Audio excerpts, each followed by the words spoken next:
तो अब न्यूक्लियोफाइल के बाद आता है आपका फिजन ऑफ कोवेलेंट कंपाउंड।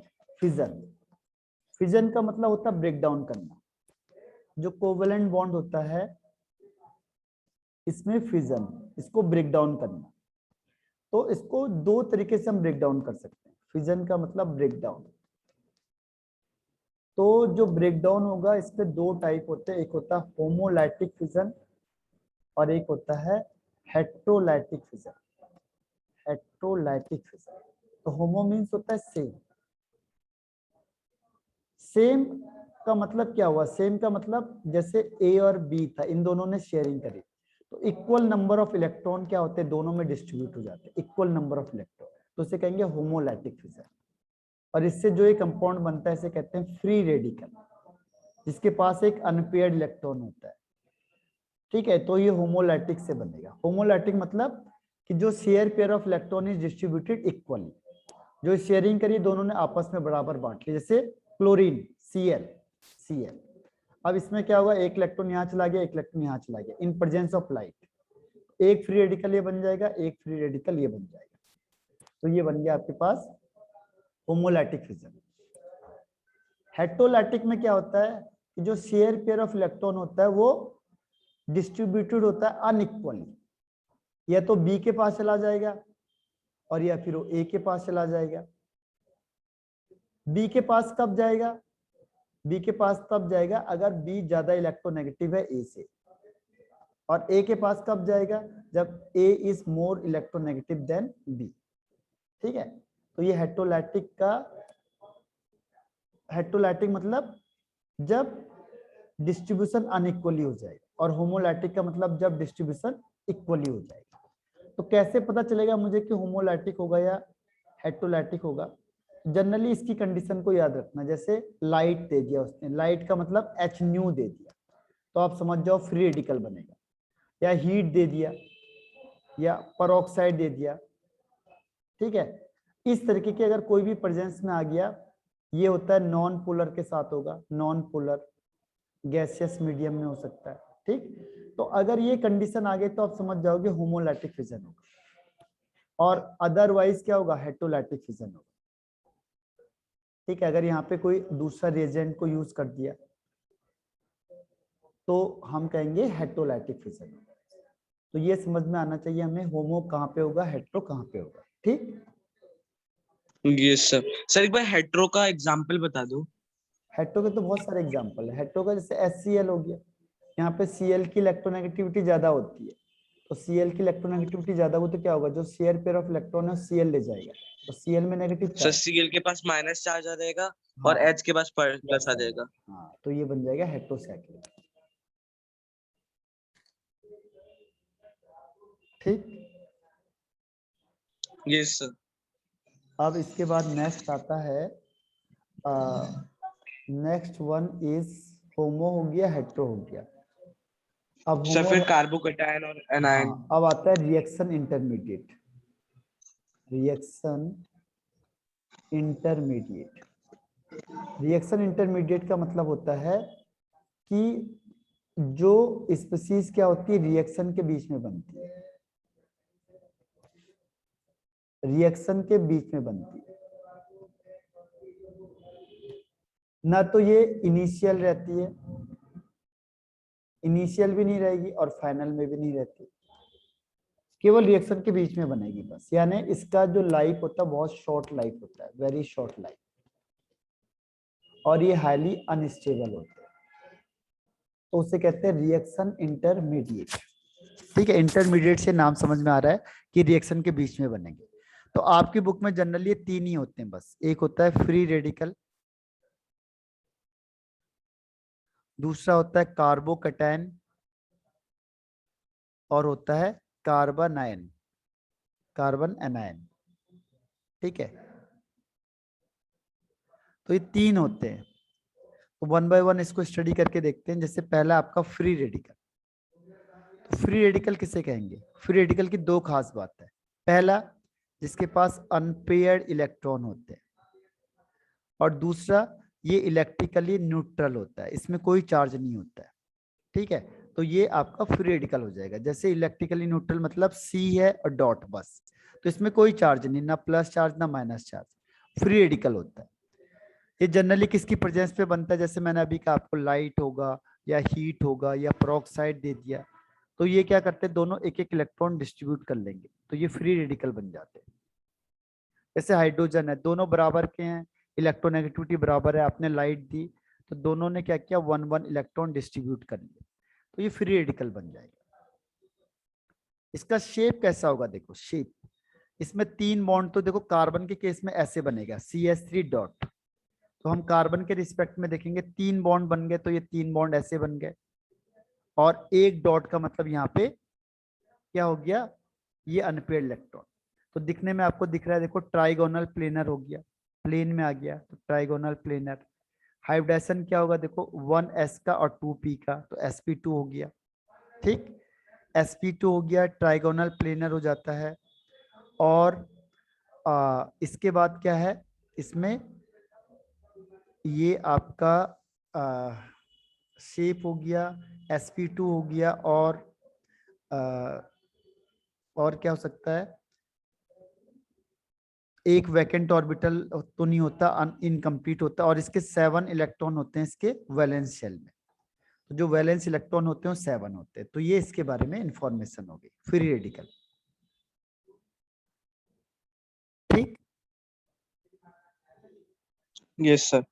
अब आता है दूसरा, कार्बन आयन, कार्बोकैटायन कर देते हैं पहले। कार्बोकैटायन का मतलब, कार्बो मतलब कार्बन, यानी सेंट्रल कार्बन एटम में प्लस चार्ज होगा, तो कार्बोकैटायन हो जाता है। तो इसकी खास बात क्या है, कार्बन एटम होना चाहिए सेंट्रल एटम, दूसरा इसके अराउंड में 6 इलेक्ट्रॉन होते हैं, देखो 3 बॉन्ड मीन्स 6 इलेक्ट्रॉन, और जो सेंट्रल कार्बन होता है, सेंट्रल कार्बन उसमें पॉजिटिव चार्ज होता है, तो उसे कहते हैं carbocation, cation means positive charge, ठीक। ये बनता कैसे, देखो जैसे यहाँ पे सोडियम लगा दिया, सॉरी सोडियम ने Cl लगा दिया, तो Cl की इलेक्ट्रोनेगेटिविटी ज्यादा होती है, तो ये इलेक्ट्रॉन अपने पास ले जाएगा, तो इसे भी कहेंगे क्या होता है वो, हेट्रोलाइटिक फिजन। देखो Cl की यस सर। इलेक्ट्रोनेगेटिविटी ज्यादा थी, तो ये हेट्रोलाइटिक फिजन से बनता है, ठीक है। और इसका शेप कैसा होगा, इसका भी वही शेप होता है जैसा अभी हमने किया था, सेम। ये प्लस चार्ज का मतलब यहाँ पे हो गया, तो sp2 हाइब्रिडाइजेशन हो जाएगा, और शेप वही हो जाएगा, trigonal planar, trigonal planar shape हो गया, sp2 हो गया, और इसके अराउंड में 6 इलेक्ट्रॉन होते हैं, तो ये हो गया आपका carbocation. Cation means plus charge, तो अगर कार्बन में प्लस चार्ज आ गया तो उसे कहेंगे कार्बोकैटायन। इसके नाम भी ऐसे ही हो जाते हैं जैसे CH3, तो C1 का मतलब मिथाइल और कार्बोकैटायन, तो इसका नाम उसके पीछे कार्बोकैटायन लगा देना है बस, ठीक। Yes sir. अब आता है कार्बो एनायन। एनायन का मतलब आपको पता है नेगेटिव चार्ज। पहली चीज, सेंट्रल कार्बन में नेगेटिव चार्ज होगा, दूसरा इसके वैलेंस इलेक्ट्रॉन 8 हो जाएंगे, ठीक है, और इसको कहते हैं electron rich species, electron rich species हो जाएगी, क्योंकि इसके पास एक इलेक्ट्रॉन पेयर है जो किसी को डोनेट कर सकता है, तो इसीलिए इसे कहेंगे इलेक्ट्रॉन रिच स्पीसीज। अब ये बनता कैसे है, ये भी हेट्रोलाइटिक से बनेगा, ये भी हेट्रोलाइटिक का ही एग्जाम्पल है। हेट्रोलाइटिक, इसमें हेट्रोलाइटिक में क्या होता है, जैसे कार्बन है, ये सोडियम आ गया, 3 बॉन्ड है, अब सोडियम की टेंडेंसी क्या होती है, इलेक्ट्रॉन डोनेट करने की, तो ये इलेक्ट्रॉन इसको डोनेट कर देगा, तो इस कार्बन में नेगेटिव चार्ज आ जाएगा और सोडियम प्लस वाला हो जाएगा, तो ये कार्बन आयन हो गया। अब इसका हाइब्रिडाइजेशन क्या होगा, देखो इसका हाइब्रिडाइजेशन होता है sp3, क्योंकि इसको भी एक बॉन्ड माना जाता है, तो 1 2 3 4, एक 1s का 3p के। दूसरी चीज, इसके अराउंड में 8 इलेक्ट्रॉन होते हैं। तीसरी चीज क्या होगी, इसका शेप कैसा होता है, इसका शेप में देखो एक लोन पेयर हो गए और 3 बॉन्ड पेयर हो गए, यानी पिरामिडल शेप, पिरामिडल शेप, ठीक है। तो ये इसके बारे में इंफॉर्मेशन हो गई, ये हो गया आपका कार्बो एनायन, तो ये भी हेट्रोलाइटिक का एग्जांपल हो गया। तो यहाँ ये आया समझ में, यस सर। हाँ, तो ये आपका, अब देखो 2 3 चीज इंपॉर्टेंट बची हुई है, उसको एक अभी आप फ्रेश माइंड से करोगे, एक बार उसे देखना आपने, क्योंकि वो बहुत इंपॉर्टेंट है, वो पूरे आगे भी काम आएगा। वो है इलेक्ट्रॉन डिस्प्लेसमेंट। ठीक, इसको एक बार स्टडी थोड़ा सा देख लेना, फिर मैं आपको डीप में समझाऊंगा। इसमें आता है एक इंडक्टिव इफेक्ट, दूसरा आता है इलेक्ट्रोमैरिक इफेक्ट, इलेक्ट्रोमैरिक इफेक्ट, तीसरा आता है रेजोनेटिंग इफेक्ट, या जिसे मेसोमेरिक भी कहते हैं, रेजोनेटिंग या मेसोमेरिक इफेक्ट, मेसोमेरिक इफेक्ट, और फोर्थ आता है इसमें हाइपर कॉन्जुगेशन। तो ये बहुत ज्यादा इंपॉर्टेंट है, हाइपर कॉन्जुगेशन। ठीक, तो पहली चीज तो ये हो यस गई। सर। और दूसरा आता है इसमें रिएक्शन। तो ये पूरे चैप्टर में बस ये दो ही चीज बची हुई है, बाकी आपका सब कंप्लीट हो गया। ठीक, एक IUPAC अगर आपको आता है तो ठीक है, नहीं आता तो फिर इससे पूछना है मुझे। ठीक, यस सर। तो ये ऑर्गेनिक भी आपका फिनिश हो जाएगा। तो कल ओके सर। का मॉर्निंग में, या एक बार मैं आपको टाइम बता दूंगा, कल तैयार रहना आप। तो ये तीनों टॉपिक में यस सर। अब आपको सर करना मेरी 11 o'clock से बायो की क्लास है। 11 o'clock से है ना, तो ये तो हम आगे यस रखेंगे सर। या पीछे रख लेंगे फिर। ठीक, ओके सर। तो पर आपको अभी ये क्वेश्चन आंसर करने हैं, अब जो मैंने दिए हैं एक बार इसको करके देखो, फिर मैं आपको आंसर की भेजता हूँ, फिर जहां जहां यस डाउट सर। है उसे क्लियर करेंगे। ठीक है, ओके सर। चलिए ठीक है फिर, है ना। Yes sir. ठीक है, फिर आज अभी के लिए ऑफ कर देते हैं। Sir sigma and pi bonds कैसे निकालते हैं, अगर कोई वो दे रखा हो हमें, सिग्मा आपको बताया तो था मॉलिक्यूल्स का कि अगर चेन। आपके पास सिंपल स्ट्रेट चेन है, स्ट्रेट लाइन है, स्ट्रेट चेन, तो सिग्मा को निकालने का तरीका मैंने आपको बताया था, जितने नंबर ऑफ एटम होंगे -1। यस जैसे आपको सर। कह दिया उसने C8H16, तो आपको इसमें निकालना है सिग्मा पाई बॉन्ड। तो सिग्मा को जनरली कितने निकालेंगे, 8 और 16 कितने होते हैं, 24 होते हैं, तो -1 23 हो जाएगा। तो जो नंबर सिग्मा होंगे वो 23 हो जाएंगे। और पाई बॉन्ड के लिए क्या है, देखो 8 2 जा 16, यानी ये एल्कीन है, तो एल्कीन में एक पाई बॉन्ड।